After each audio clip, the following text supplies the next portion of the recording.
twavuga muri video iheruka twabonye abantu 144 bo mu miryango y'Abayisiraheli, ariko Yohana nyuma yo kubona abo yabonye ikindi kintu gitangaje cyane. Ibyahishuriwe ikigabane cy'umurongo w'icenda havuga hati, hanyuma y'ibyo mbona isinzi rinini ata muntu yoshobora kuriharura, si 144, si 12,000, si umuriyoni umwe gusa, ni isinzi rinini ata muntu yoshobora kuriharura. Mbega abo bantu ni bande? Kuki bambaye impuzu zera? Kuki bafise amashami y'imikindo mu minwe? Kuki bavuga bati agakiza ni ak'Imana yacu, umwagazi w'intama?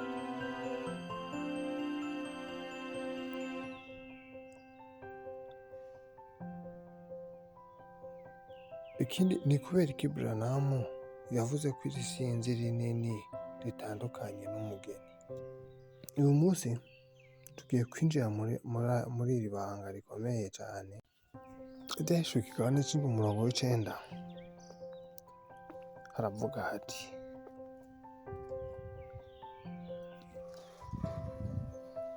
mbona isinzi rinini ata muntu yoshobora kuriharura, riva mu mahanga yose no mu miryango yose no mu moko yose no mu ndimi zose. Aha hari ikintu gikomeye. 144 babonye ko bava muri Isirayeli, ariko iri sinzi rinini riva mu mahanga yose, mu moko yose, mu ndimi zose, mu miryango yose. Aho rero turabona neza ko ni umugwi w'abandi bantu, ntaho bihuriye na ba bandi 144 ngo n'undi mugwi uri ku ruhande. Yohana yabonye bambaye impuzu zera. Mu vyanditswe, impuzu zera zigereranywa ugutsindanishirizwa, ubugororotsi, ugusukurwa n'amaraso y'umwagazi w'intama. Ariko ikibazo ni iki: mbega abo bantu ni bande? Ibyahishuriwe indwi umurongo wa 13 haravuga hati, umwe mu bakuru abaza Yohana ati,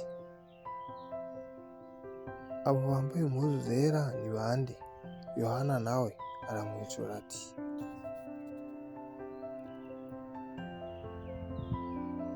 mwami, ni wowe ubazi. Ibyahishuriwe 14 harabandanya hati, hacavuga ikintu gikomeye ati, abo n'abavuye mu makuba akomeye. Buriya Buranamu yigishije ko isinzi rinini atari umugeni wa Kristo. Kubera iki? Kubera ko umugeni aba yaratoranijwe, umugeni aba yaratowe imbere y'igihe, umugeni aba yarahawe amagagwa, umugeni aba yarakiriye ubutumwa bw'isaha.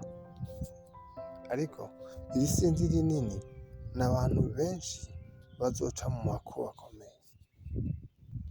Buranamu ntiyakunda guhuza iri sinzi rinini n'abigeme b'ibijuju bo muri Matayo 25. Hari abigeme 10, 5 bari abanyabwenge, 5 bari ibijuju. Abanyabwenge binjiye mu bukwe, abandi basigara hanze. Buranamu yavuze yuko abo basigaye hanze bazoca mu makuba akomeye cyane.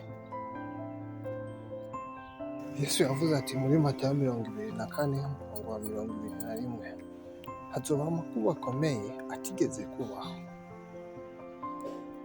Ni igihe isi izoca mu bihe biteye ubwoba, intambara, inzara,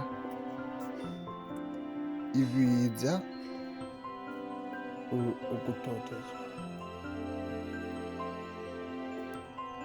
Muri ico gihe abantu benshi bazokwicwa bazira ukwizera kwabo. Ivyahishuriwe 14 havuga hati, bameshe impuzu zabo bazeza mu maraso y'umwagazi w'intama. Bameshe impuzu zabo mu maraso y'umwagazi w'intama.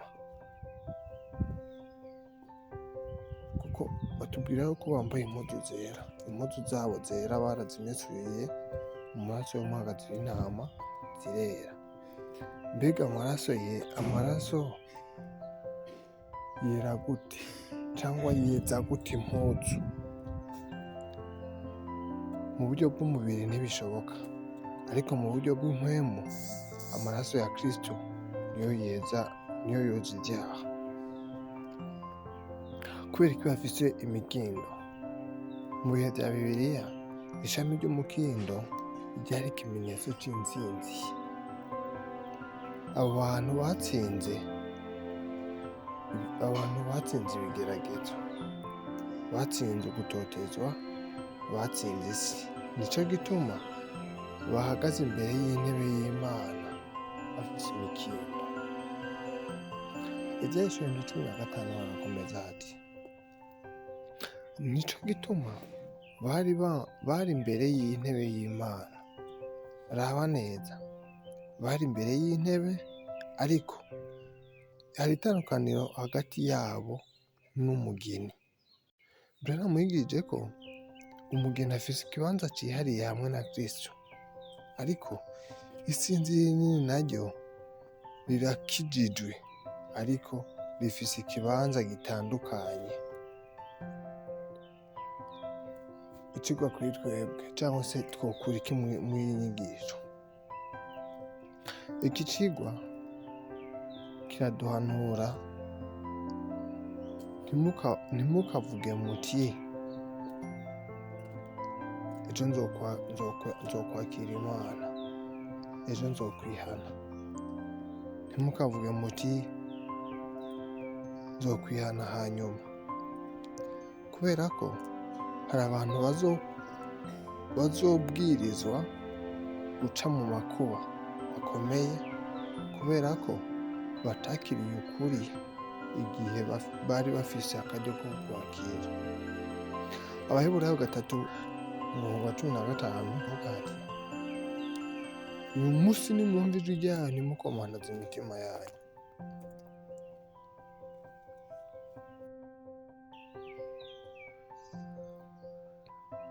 Akaryo ko kwakira Kristo ni uyu munsi, ntabwo ari ejo, ntabwo ari hirya y'ejo. Ni uyu munsi nyine ucumva iryo jwi ryiwe. Itandukaniro riri hagati y'ibihumbi 144 by'abo bantu hamwe n'iryo tsinzi rinini ry'abantu, abo bantu benshi, ni uko ibihumbi 144 bava muri Isirayeli, ni ibihumbi 144 nyine gusa bishirwako ikimenyetso c'Imana. Isinzi rinini naryo riva mu mahanga yose, nta muntu ashobora kuriharura, rica mu makuba akomeye, bambaye impuzu zera.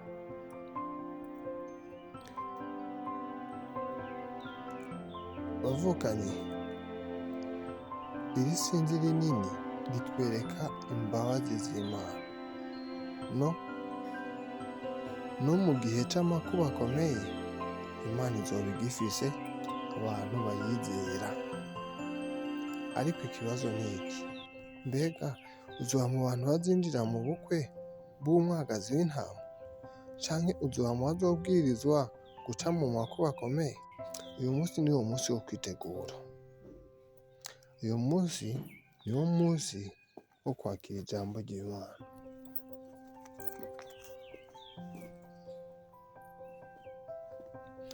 Nimba inyigisho yagufashije, kora like kuri video, ukore subscribe kuri channel, wandike muri comment uti ndashaka kuba uwiteguye igihe Kristo azoza.